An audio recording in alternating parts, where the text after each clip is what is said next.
2022년 이제 한 몇 년 전에 5월 24일에 미국 텍사스 남쪽에 이 샌안토니오에서 얼마 떨어지지 않은 도시에서 저희가 이 총기 난사 사건이 있었던 것을 아마 많은 분들이 기억하실 겁니다. 이 유발디라고 하는 작은 도시에서 지금까지 미국에서 역사상 세 번째로 학교에서는 가장 많은 인명피해를 냈던 그런 총기 난사 사건이었습니다. 보니까 첫 번째가 2007년에 버지니아 텍에서 일어났던 사건이었고, 2012년에 샌디 훅에서 그 초등학교에서 일어났던 사건, 그 다음에 이 세 번째 사건이 이제 몇 년 전에 일어났던 사건이었습니다.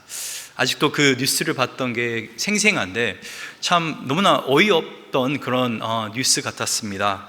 왜냐하면은 18살밖에 되지 않은 이 청소년이 총기를 소지하고 있었는데, 근데 먼저 이 외할머니의 얼굴에 총을 먼저 쏘고, 그 다음에 인근 초등학교로 가서 이 총기 난사를 했는데 19명의 초등학교 아이들과 또 2명의 교사들이 그 자리에서 이제 숨졌고, 그 다음에 27명이 부상을 당했습니다. 그래서 그 몇 년 동안에 도대체 이거는 누구의 책임인가, 왜 이런 일이 일어났는가에 대해서 많은 토론과 논의와 또 실제로 이제 그런 일들이 일어남으로 인해서 어떤 사람들은 실제로 형을 받기도 했습니다. 물론 그 총기를 난사한 사람은 물론이고, 그 당시에 제대로 이렇게 학교를 돕지 못했던 어떤 경찰관들, 또 어떤 사람들은 이 미국 총기 이 법이 너무나 약해서 이런 일이 일어났다고 또 비판들을 했습니다.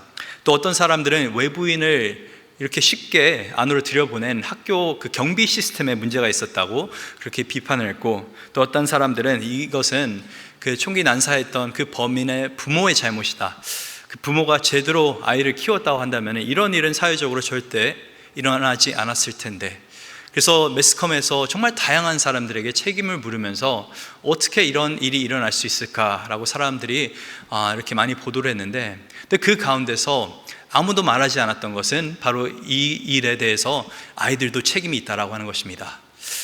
말도 안 되는 얘기죠. 어떤 사람들은 뭐 그렇게 생각할 수 있습니다. 아이들이 좀 더 잘 숨었으면, 좀 더 잘 피했으면. 근데 그게 말이 되지 않는 이유가, 저희가 잘 아는 것처럼 이 초등학교 아이들은 자기의 몸을 지킬 수도 숨길 수도 있는 그런 상황이 아니었습니다. 그래서 우리의 마음을 더 아프게 하는 것이, 이게 그들이 뭘 잘못해서 일어난 일이 아니라 정말 아무 잘못도 없는 이 어린 아이들이 그냥 방학 일주일 남겨놓고 이제 학교 얼마 다니지 않으면은 가족과 좋은 여름 방학을 보내고 휴가를 갈 수 있을 거라고 생각했었는데, 이런 끔찍한 일을 당하게 된 것입니다. 왜 이런 일들이 세상 가운데 일어날까요? 왜 참 마음 아픈 일들이, 끔찍한 일들이 선량한 죄가 없어 보이는 사람들의 삶 가운데 임하게 되는 것일까요?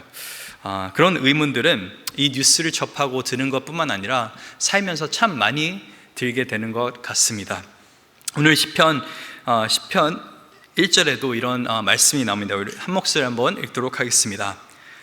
여호와여, 어찌하여 멀리 서시며 어찌하여 환난 때에 숨기시나이까. 많은 분들이 이 시가 제목은 특별히 없지만은 아마도 다윗이 쓴 시일 거다라고 그렇게 추측을 합니다. 그 이유는 계속적으로 그 시편의 흐름들을 보면은 이 앞뒤로 다 다윗이 쓴 시고, 특히 이 9편과 이 시편의 연결고리들이 좀 비슷한 점들이, 내용은 비슷하지 않지만은 어떤 흐름이나 어떤 기법들이 좀 비슷하다고 해서 아마도 이 다윗이 이런 말을 했을 거라고 추측을 합니다. 근데 다윗이 만약에 이런 말을 했으면 더 충격적인 고백 같습니다. 그렇게 믿음 좋은 다윗이, 그렇게 하나님의 사람이라고 불리는 다윗이 여호와여, 어찌하여 멀리 서시며 어찌하여 환난 때에 숨으시나이까. 도무지 이 세상은 어지럽고 악하고 타락한 사람들로 넘쳐나고 있는데, 그리고 이렇게 안 좋은 일들이 많이 일어나고 있는데, 하나님은 도대체 지금 어디 계시며 멀리 계시는 건지 숨어 계시는 건지 정말 이 상황이 도대체 이해가 안 된다라고 하는 고백을 지금 시편 기자가 하고 있는 것입니다. 이 악의 존재 앞에서, 또 하나님의 부재 속에서 다윗뿐만 아니라 이 시편 기자뿐만 아니라 많은 경우 저희 또한 참 낙심이 될 때가 많은 것 같습니다. 그래서 이 2절부터 11절까지는 도대체 이 시편 기자를 힘들게 하고 있는 사람들, 이 악인들은 누구인가에 대해서 이 시편 기자가 굉장히 자세하게 설명하고 있는데, 첫 번째로 우리가 보게 되는 그 악의 실체는 먼저 이 악한 자들, 이 시편 기자가 그렇도록 지금 왜 하나님 이들을 방관하고 계십니까? 라고 하는 이 자들이 특징 중 하나가, 이들은 그 입술로 계속적으로 악한 말들을 한다는 것입니다. 저주와 거짓이 입술에 충만한 사람들이 지금 오늘 본문에 나와 있는 악한 사람들입니다. 우리 오늘 본문 7절 한 목소리 한번 읽도록 하겠습니다. 그 입에는 저주와 거짓과 포악이 충만하여 그의 혀 밑에는 잔해와 죄악이 있나이다. 완전 온갖 안 좋은 말은 다 들어있는 것이죠. 죄악과 잔해와 포악과 거짓과 저주와, 입을 열었다 하면은 사람이 다치는 것이고, 입을 열었다 하면 거짓말이 드러나게 되는 것이고, 예수님께서도 바리새인들에게 그렇게 말씀하셨죠. 독사의 자식들아, 너희는 악하니 어떻게 선한 말을 할 수 있느냐? 이는 마음에 가득한 것을 입으로 말함이라. 저희가 많은 경우 우리가 그냥 흘려서 한 말이라고도 하는 경우도 많이 있지만은, 근데 사실 대부분의 경우 이 성경 말씀에 의하면은 우리는 실수로 어떤 말을 하지 않고, 정말 사실은 우리 속에 있는 것들이 실수로 드러난 것 뿐이지, 우리가 실수로 마음에 없는 말을 하는 경우는 거의 극히 드뭅니다. 그래서 이 오늘 본문에 보니까 이들이 참 말하는 거에 있어서도 입술에 사랑이 없고 은혜가 없고 계속적으로 그 안에 거짓과 포악만 있다는 것을 오늘 본문에서 볼 수가 있습니다. 그게 약한 사람들의 첫 번째 특징, 그 입술이 부정하다라는 것입니다. 두 번째는 이 약한 사람들의 특징이 그 행위가 부정합니다. 저희 오늘 본문 8절 같이 읽도록 하겠습니다. 그가 마을 구석진 곳에 앉으며 그 은밀한 곳에서 무죄한 자를 죽이며 그의 눈은 가련한 자를 엿보나이다. 참 비열한 사람들이죠. 왜냐하면은 그냥 대놓고 사람들에게 해코지를 하는 것이 아니라, 지금 마을 구석진 곳에서, 은밀한 곳에서 기회를 엿보면서 어떤 사람들을 죽이려고 하고 있냐면은 무죄한 자들, 8절에 보니까 또 눈은 가련한 자들, helpless 한 사람들, 정말 힘이 없는 사람들, 연약한 사람들을 이 사람들은 지금 해코지를 하려고 하는 것입니다. 아마 정말 권력 있고 강한 사람들에게는 비굴하게 굴복하면서 철저하게 자기보다 좀 연약해 보이는 사람들에게는 강해 보이려고 하는 그런 모습인 것 같습니다. 그래서 정말 사람들이 보지 않는 곳에서 이런 일들을 준비하고 있는데, 이들이 이렇게 준비하는 모습을 좀 비유적으로 표현한 것이 오늘 9절에 나와 있습니다. 우리 9절 함께 읽겠습니다. 사자가 자기의 굴에 엎드림 같이 그가 은밀한 곳에 엎드려 가련한 자를 잡으려고 기다리며 자기 그물을 끌어당겨 가련한 자를 잡나이다. 마치 사자가 연약한 어떤 짐승을 기다렸다가 갑자기 덮치듯이, 강한 자들은 이렇게 더 안 덮치는 것이죠. 연약한 자를 끌고 가서 그를 잡는 것을 볼 수가 있습니다. 참 마음이 그냥 악한 정도가 아니라 비겁하고 비열하고 치졸하고, 그런 사람들이 지금 오늘 본문에 나와 있는 악한 사람들, 입술이 부정하고 행위가 부정하고. 그럼 도대체 이들의 악의 원천은 무엇인가? 지금 악의 특징들을 봤는데 악의 원천은 무엇인가? 그 첫 번째 악의 원천이 성경이 말하는 것이 교만입니다. 교만. 오늘 본문 2절 한번 앞부분만 한 목소리 읽도록 하겠습니다. 악한 자가 교만하여 가련한 자를 심히 압박하오니. 악한 자가 교만하여서 이 연약한 자들을 심히 압박한다라고 되어 있습니다. 저희가 보통 이 세상에서 자신감 있는 것, 자존감이 높은 것은 굉장히 좋은 것입니다. 자신감이 있다라고 하는 것은 정말 어려운 일도 내가 해낼 수 있는 그런 열정과 마음이 있다라는 것입니다. 또 자존감이 높다라는 것은 어떤 힘든 상황 가운데서도 그 상황 때문에 내가 흔들리는 것이 아니라 내가 정말 내 가치, 내 존재의 그 이유를 이 상황적인 것이 아닌 내 안에서나 아니면 믿는 자는 예수 그리스도 안에서 그렇게 알 수 있다라고 하는 것입니다. 근데 반대로 이 교만함은 자신감과는 조금 다른 것입니다. 자신감은 지극히 개인에게 달려있는 것이라고 한다면은, 교만함은 언제나 비교하는 가운데서 드러나는 것이 교만한 것입니다. 자꾸 다른 사람과 비교하면서 내가 더 다른 사람보다 높아지려고 하는 마음, 내가 좀 더 잘나가고 싶은 마음, 이것이 그냥 내가 열심히 해서 다른 사람보다 높아지면 상관없는데, 많은 경우 내가 더 잘나서 높아질 수 없으니까 어떻게 합니까? 다른 사람을 깎아내립니다. 다른 사람을 무너뜨리려고 합니다. 많은 경우 저희가 특히 저희가 말로 이렇게 다른 사람을 깎아내리는 경우가 굉장히 많이 있습니다. 특히 사람이 없을 때, 그 사람에 대해서 얘기할 때 우리가 좋은 말도 많이 할 수도 있지만, 대부분의 경우는 야, 그 얘기 들어봤어? 야, 이 아무개 집사 이런 일이 있었대 하면서 좋은 것을 막 칭찬하고 드러내기보다는 안 좋은 말로 이렇게 할 때가 굉장히 많이 있습니다. 근데 그 마음 안에 뭐가 있냐면 사실 이 교만한 마음이 있는 것입니다. 교만한 마음이 다른 것이 아니라 정말 다른 사람을 희생하면서 자기가 높아지려고 하는 마음, 자기가 인정받으려고 하는 마음, 자기의 가치를 드러내려고 하는 그 마음이 바로 이 교만한 마음입니다. 그래서 오늘 본문에서 이 연약한 자들을 압박하고 있는 그 이유도 사실 이 악한 자들은 스스로 높아지기 원해서 그런 마음을 지금 보이고 있는 것입니다. 또 한 가지 예로 또 드리자면은, 특히 이 부모님들께서 이 교만한 마음을 드러내실 때가 있는데, 어떤 경우냐면은 아이들을 훈육할 때 이것이 잘못됐다라고 그냥 알려주면 되는데, 그렇게 하면 안 돼라고 말하면 되는데, 거기다 한마디를 더 붙입니다. 야, 나는 어렸을 때 안 그랬어. 아니, 잘못되면 잘못됐지 왜 굳이 아빠는 안 그랬어, 엄마는 안 그랬어 붙일 필요가 없는데, 자기 자녀에게도 나는 좀 더 나은 사람이었어, 교만해지려 하는 그 인간의 본성인 것 같습니다. 야, 어떻게 내 뱃속에서 저런 애가 나왔지? 하는 그 마음 자체가 사실은 어떻게 보면 인간의 그 교만한 마음 가운데서 자꾸만 드러나는 것입니다. 나는 그래도 내 아이보다는 좀 낫다라고 하는, 근데 그 교만한 마음뿐만 아니라 두 번째, 이 악인들 안에 있는 이 악의 원천이 뭐냐면은 탐욕입니다. 탐욕. 그리고 본문 3절 한 목소리 읽도록 하겠습니다. 악인은 그의 마음의 욕심을 자랑하며 탐욕을 부리는 자는 여호와를 배반하여 멸시하나이다. 탐욕을 부리는 자는 여호와를 배반하고 멸시하나이다. greed죠, greed. 정말 자기의 이익을 위해서 다른 사람을 희생하는 것은 오케이, 다른 사람이 피해를 보더라도 자기만 이득을 보면은 괜찮은 그런 사람을 우리는 탐욕스럽다라고 그렇게 이야기를 합니다. 근데 그냥 다른 사람만 이렇게 피해를 입히는 것이 아니라 자기의 욕심 때문에 여호와까지 이 사람은 배반하고 여호와까지 버리고 있는 그 지경까지 지금 이르게 된 것입니다.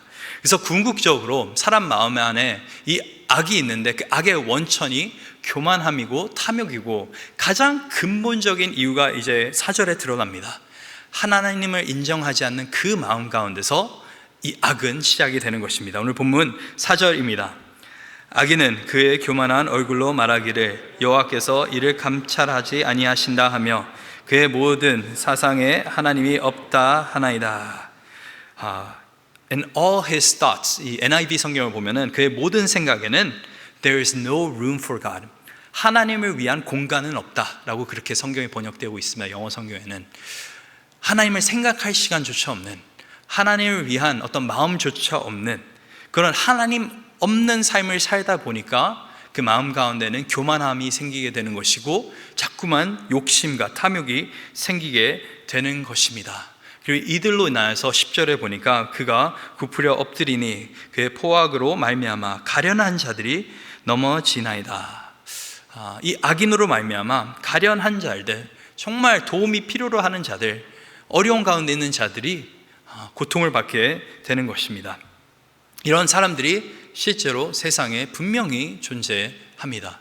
이 4세기 교부로 활동했던 어거스틴이 쓴 이 문학 작품 중에서 저희가 잘 아는 하나님의 도성, The City of God 이라고 하는 책이 있는데, 사실 책이라고 하기엔 좀 그런 게 총 22권의 책들이 모여서 이 문학 작품이 이 The City of God이라고 하는 그 작품입니다. 근데 그 22권 안에 어떤 내용이 다뤄지고 있냐면은, 이 당시 어거스틴이 로마가 제국으로서 좀 무너지고 있는 그 모습을 보고 이런 글들을 적습니다. 이 세상에는 역사적으로 봤을 때는 딱 두 가지 시티, 두 가지 성밖에는 없다. 하나님의 성과 인간의 성. 근데 하나님의 성은 어떤 성이냐? 철저하게 하나님을 사랑하면서 자기를 버리는 것이, 남을 사랑하는 것이 하나님의 성인데, 근데 인간의 성은 무엇이냐? 철저하게 하나님을 버리면서 자기를 사랑하는 것이 인간의 성이라고 그렇게 어거스틴이 기록을 했습니다. 이 세상에서 우리는 우리 자신도 살아가면서 하나님을 사랑할 수는 없습니다. 정말 하나님을 깊이 사랑하는 사람들은 자기를 부인하면서까지 하나님을 사랑합니다. 근데 반대로 정말 내가 너무나 사랑스럽고 내 인생이 사랑스럽다면 우리는 제대로 하나님을 사랑할 수가 없게 되는 것입니다. 그러면서 어거스틴이 말하는 것이 이 동일한 도시 안에 이 두 가지 성이 존재하는데, 그것이 사실 오늘 본문에 드러나고 있는 내용입니다. 그 악인들의 모습을 보면서, 그렇게 정말 어려워하는 사람들, 힘들어하는 사람들, 그 모습을 보면서 이 시편 기자가 말하고 있는 것이 도대체 하나님은 어디 계시냐, 이 말입니다. 저희도 이런 질문을 많이 할 때가 있습니다. 사회의 여러 가지 부조리, 또 공의롭지 못한 그 모습들을 보면서 도대체 하나님께서는 어디 계시냐, 그냥 이 정도에서 끝나면 괜찮은데, 근데 오늘 본문 5절과 6절에 보니까 이 악인들이 그냥 존재하는 정도가 아니라 이 악인들이 오히려 더 성공하고 있고 성장하고 있다는 것이 문제라는 것입니다. 오늘 본문 5절과 6절 한번 한 몫으로 읽도록 하겠습니다. 그의 길은 언제든지 견고하고 주의 심판은 높아서 그에게 미치지 못하오니 그는 그의 모든 대적들을 멸시하며 그의 마음에 이르기를 나는 흔들리지 아니하며 대대로 환난에 당하지 아니하리라 하나이다. 하나님을 생각조차 안 하는 이 악인들은 나는 절대로 흔들리지 않아, 아무도 날 건드릴 수 없어라고 하는 그런 교만함과 자만함과 그 가운데서 자기의 미래가 스스로 보장되어 있다고 지금 생각을 하고 있는 것입니다. 그래서 하나님을 경외하지도 않고 두려워하지도 않고 있는 것이고, 언제든지 내 길은 견고할 거야. 영어 성경에 보면은 His ways prosper, 항상 넉넉하다라는 것이 풍요롭다고 하는 것입니다. 악인들은 그렇게 생각을 하고 있는 것입니다. 이런 가운데서 시편 기자가 참 마음이 아파하면서 이렇게 글을 쓰고 있습니다. 그래서 이제 11절에 보니까 그가 그의 마음에 이르기를 하나님이 잊으셨고 그의 얼굴을 가리셨으니 영원히 보지 아니하시리라 하나이다. 악인은 번성하고 의인은 고통을 받고, 이런 참 여러 가지 부정의한, 부조리한 그런 사회 가운데 하나님의 부재가 느낄 때 우리가 어떻게 믿는 사람으로서 반응할 수가 있는 것입니까? 참 이 시편 기자가 이렇게 기록한 것은 저희가 이 악인들 보고 좀 공감하라고 그렇게 쓴 것 같습니다. 어떻게 이런 사람들이 존재할 수 있는 것인가? 어떻게 이렇게까지 하나님을 무시하고 배반하고 하나님을 멸시하는 사람들이 있고 남을 아프게 할 수 있는 사람들이 있는 것인가? 근데 이런 악의 실상 가운데서 하나님의 존재를 잊어서는 절대 안 됩니다. 이 하나님의 실상은 우리가 하나님의 은혜의 자리에서 하나님의 말씀을 기억하면 기억할수록, 또 하나님께 부르짖을수록 그 기도하는 자리에서 이 악의 그 실존하는 그 실상만 생각되는 것이 아니라 이제는 하나님의 실상이 보이기 시작하는 것입니다. 오늘 본문 12절과 13절 한 목소리 한번 읽도록 하겠습니다. 여호와여 일어나옵소서, 하나님이여 손을 드옵소서, 가난한 자들을 잊지 마옵소서. 어찌하여 악인이 하나님을 멸시하여 그의 마음에 이르기를 주는 감찰하지 아니하리라 하나이까. 거의 하나님께 명령하듯이 여호와여 일어나옵소서, 하나님이여 손을 드옵소서, 가난한 자들 잊지 마옵소서 간구하는 것이죠. 하나님, 정말 지금 답이 보이지 않고 정말 이 악인들이 흥하는 그 모습을 보면서 소망이 보이질 않는데, 그래도 내가 하나님의 말씀을 기억하면서 또 하나님의 성품을 기억하면서 기도하는 것은 하나님, 정말 이 고통 중에 있는 사람들 잊지 마시고 불쌍히 여겨 주시옵소서 라고 지금 기도하는 것입니다. 소망을 잊지 않고, 정말 이 땅을 보면 너무나 소망이 없는데 그래도 하나님 말씀 안에서 또 기도하는 자리에서 소망을 얻고 남들을 욕하고 저주하기보다는 하나님께 지금 중보 기도하면서 기도의 자리로 더욱더 나아가고 있는 이 시편 기자인 것입니다. 그리고 이 시편 기자가 즉시 하나님께 답은 얻지 못한다 하더라도 계속적으로 이 하나님이 어떤 분이신지를 묵상하면서 또 하나님의 약속들을 계속적으로 되새기고 있는 것을 볼 수 있습니다. 오늘 본문 14절 우리 한 목소리 한번 읽도록 하겠습니다. 주는 보셨나이다. 주는 재앙과 원한을 감찰하시고 주의 손으로 갚으려고 하시나이다. 무력한 자가 주께 의탁하나이다. 주는 고아를 도우시는 이시이니라. 14절에 보니까, 영어 성경에 보니까 But you do see, 한국말에는 그냥 주는 보셨나이다라고 되어 있는데, 근데 but, 그러나 하나님은 보십니다. 내가 느끼기에는 하나님이 멀리 계신 것 같고, 내가 느끼기에는 하나님이 숨어 계신 것 같은데, 그런데 하나님의 말씀을 내가 묵상하면서 또 기도의 자리에서 계속적으로 하나님의 그 약속의 언약들을 되새겨 보니까, 하나님은 보시고 계시고, 하나님 모든 걸 알고 계시고, 하나님은 언젠가는 이 잘못된 것들 반드시 바로 잡으실 거라고 그렇게 고백하고 있는 것입니다. But you do see. 기도의 자리에서 이 시편 기자의 탄식이 믿음의 고백으로 변하게 되는 것을 볼 수가 있습니다. 우리가 인생을 살면서 정말 감당하기 어려운 사람들이 있습니다.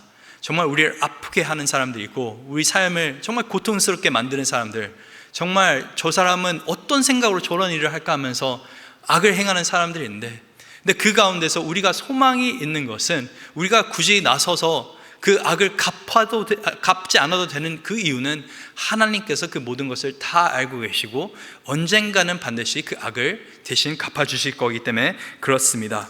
이것이 악의 실상 속에서 우리가 발견하게 되는 하나님의 은혜와 하나님의 약속이 있는 것입니다. 하나님은 반드시 악인들을 멸하실 것입니다. 오늘 보면 15절 우리 한 목소리 한번 읽도록 하겠습니다. 악인의 팔을 꺾으소서, 악인의 자의 악을 더 이상 찾아낼 수 없을 때까지 찾으소서. 그러면서 두 가지를 고백하는데, 먼저 하나님의 왕되심을 이 시편 기자가 고백을 합니다. 그리고 본문 16절입니다. 여호와께서는 영원 무궁하도록 왕이시니 이방 나라들이 주의 땅에서 멸망하였나이다. 아직까지 말씀 가운데 소망이 있는 그 이유는 하나님께서는 여전히 이 땅의 주인이 되시고 왕이 되시고 모든 나라를 통치하시는 그런 절대자이시기 때문에 우리는 하나님의 그 말씀을 신뢰할 수가 있는 것입니다. 그리고 두 번째로는 하나님의 왕되심과 두 번째는 하나님의 돌보심을 신뢰하기 때문에 우리는 이렇게 기도할 수가 있습니다. 우리 마지막으로 우리 17절 18절 한 목소리 읽도록 하겠습니다. 여호와여, 주는 겸손한 자의 소원을 들으셨사오니 그들의 마음을 준비하시며 귀를 기울여 들으시고 고아와 압제당하는 자를 위하여 심판하사 세상에 속한 자가 다시는 위협하지 못하게 하시리이다. 그래서 하나님께서 연약한 자들 분명히 그 악인을 심판하면서 연약한 자들을 구원해 주실 거라고, 회복시켜 주실 거라고 그렇게 약속하고 있는 것을 볼 수가 있습니다. 참 기분 좋은 마무리 같습니다.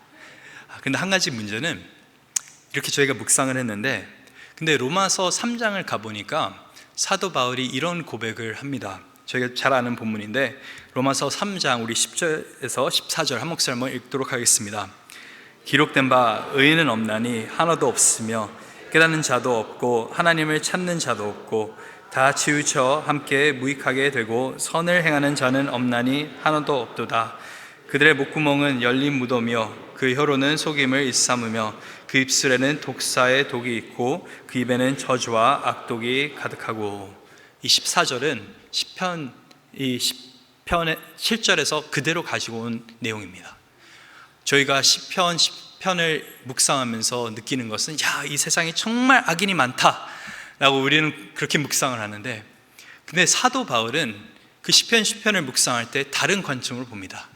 자기가 의인으로서 고통받는 관점에서 그걸 읽는 것이 아니라 내가 저 악인들과 그렇게 다르지 않다라는 것을 고백하고 있는 것입니다. 내가 저들과 물론 하는 행위는 조금 다를 수 있어도 내 입술에는 정한 것보다는 부정한 것이 훨씬 더 많습니다. 내가 거짓말하는 경우도 너무나 많고 속이는 경우도 너무나 많고 내가 사람을 세우기보다는 깎아내리려고 할 때가 더 많습니다. 그 다음에 그 악의 원천이 뭡니까? 우리 마음 안에는 다 교만한 마음이 있습니다. 그 교만한 마음이 결국엔 사탄의 마음 아니겠습니까? 하나님처럼 되고 싶어하는 마음, 점점 올라가고 싶어하는 마음, 정말 하나님 없이도 살려고 하는 그 욕심들, 탐욕, 그것도 우리가 늘 삶 가운데서 우리가 문제로 이렇게 계속적으로 우리 삶 가운데 보게 되는 것 아닙니까? 그래서 많은 경우 우리는 우리 자신의 죄에 대해서는 관대한데 다른 사람의 죄에 대해서는 굉장히 정확하게 보는 경우가 있습니다. 오늘 시편 말씀은 우리가 이 악인들로부터 고통받는 사람이기 이전에 우리 안에는 혹시 이런 악은 없는지, 내가 혹시 다른 사람을 지금 아프게 하고 있는 것은 아닌지, 나의 삶을 통해서 정말 가난한 자들, 어려운 자들, 그들이 목소리를 못 내서 그럴 뿐이지 혹시 고통받고 있는 사람들이 있는 것은 아닌지 우리가 좀 돌아볼 필요가 있는 것 같습니다. 내가 무의식적으로 정말 사람을 인종에 따라서, 나라에 따라서, 사회적인 지위에 따라서, 어떤 환경에 따라서 혹시 하나님의 눈으로 바라보지 못하고 그들에게 강한 모습을 보이면서 정말 강한 사람 앞에서는 내가 그렇게 드러내지 못하는데 그 연약한 자들 앞에서는 내가 당당하려고 하고 강하려고 하는 그런 모습들이 혹시 있지는 않습니까? 이 시편 말씀은 어쩌면 우리 스스로를 돌아보게 만들어주는 것입니다. 이 시편 말씀을 보면서 야, 참 좋다라고 하기 이전에 우리가 정말 인지해야 되는 것은 하나님 이 악을 바로 멸하시지 않고 그래도 인내하시면서 참으시면서 기다려주심에 감사드립니다. 만약에 하나님께서 바로 악을 멸하셨다면 우리 또한 존재하지 않았던 것인 거죠. 근데 하나님께서는 예수 그리스도를 보내주셨습니다. 근데 예수님은 어떤 삶을 사셨냐면은 철저하게 이 연약한 자들의 편에 섰습니다. 가난한 자들과 함께 하였습니다. 그리고 스스로 가난해지셨습니다. 모든 것을 아낌없이 내어주시면서 자기의 욕심에 따라 살지 않고 순종하면서 사셨습니다. 자기가 스스로 높아질 수도 있는 분이신데 스스로를 낮추면서까지 생명의 말씀을 입술에 달면서 죽기까지 말씀을 선포하면서 다른 사람들 저주하기보다는 하나님 저들을 용서하여 주시옵소서라고 그런 믿음의 고백을 했던 것이 바로 예수님이십니다. 그 예수님의 그 의로움 때문에, 또 예수님의 그 희생 때문에 오늘 우리가 예수님을 믿으면은 그 동일한 은혜가 우리 삶 가운데, 그 용서의 은혜가 임하게 되는 것입니다. 만약 그런 은혜가 우리 삶 가운데 있다면은 이제는 우리가 악인의 그 모습, 그 길에서 벗어나야 되는 줄 믿습니다. 우리 잘 아는 시편 1편 우리 1절과 2절 말씀 한 목소리 한번 읽도록 하겠습니다. 복 있는 사람은 악인의 길에 앉으며 죄인들의 길에 서지 아니하며 오만한 자들의 자리에 앉지 아니하고 오직 여호와의 율법을 즐거워하여 그의 율법을 주야로 묵상하는도다. 여기서 보면은 악인들의 꾀를 따르지 않고 죄인들의 길에 서지 않고 아예 그 길에는 가지 않는다는 거죠. 우리가 처음부터 이런 시편에 나와 있는 이런 몰상식한 이런 위법한 자들처럼 되는 것이 아니라 조금씩 내 마음을 지키지 않으면은 조금씩 하나님에 대한 생각들을 덜하게 되는 것이고 하나님이 내 삶 가운데서 잊혀져 가게 되는 것이고 나도 모르게 악인과 함께 되는 것입니다. 그래서 늘 삶 가운데서 하나님 말씀을 붙잡으면서 또 겸손하게 하나님 앞에 엎드리면서 우리 자신을 점검해 볼 필요가 있는 줄 믿습니다. 그리고 이렇게 말씀을 붙잡을 때 하나님께서 우리 삶 가운데 또 하나님의 위로와 하나님의 또 충만함을 허락하실 뿐만 아니라 우리를 사용하셔서 다른 사람도 우리를 주실 거라 믿습니다. 우리 예레미야 9장 23절과 24절 우리 한 목소리 한번 읽도록 하겠습니다. 여호와께서 이와 같이 말씀하시되 지혜로운 자는 그의 지혜를 자랑하지 말라. 용사는 그의 용맹을 자랑하지 말라. 부자는 그의 부함을 자랑하지 말라. 잘하는 자는 이것으로 자랑할지니 곧 명철하여 나를 아는 것과 나 여호와는 사랑과 정의와 공의를 땅에 행하는 자인 줄을 깨닫는 것이라. 나는 이 일을 기뻐하노라. 여호와의 말씀이니라. 여호와를 아는 사람들은 사랑과 정의와 공의를 땅에서 행하는 자들입니다. 물론 우리가 삶 가운데서 이렇게 계속적으로 사는 건 너무나 힘든 일입니다. 하지만 은혜로 우리가 충만하게 되고 말씀에 따라 우리가 살아갈 때 조금씩 내 삶 가운데 나 자신을 돌아보기보다는 다른 사람들을 돌아볼 수 있는 그런 눈과 여유와 마음이 생기게 될 줄을 믿습니다. 그리고 다른 사람들에게 나의 것을 아낌없이 줄 수 있는 그런 베풀 수 있는 마음도 생기게 될 줄 믿습니다.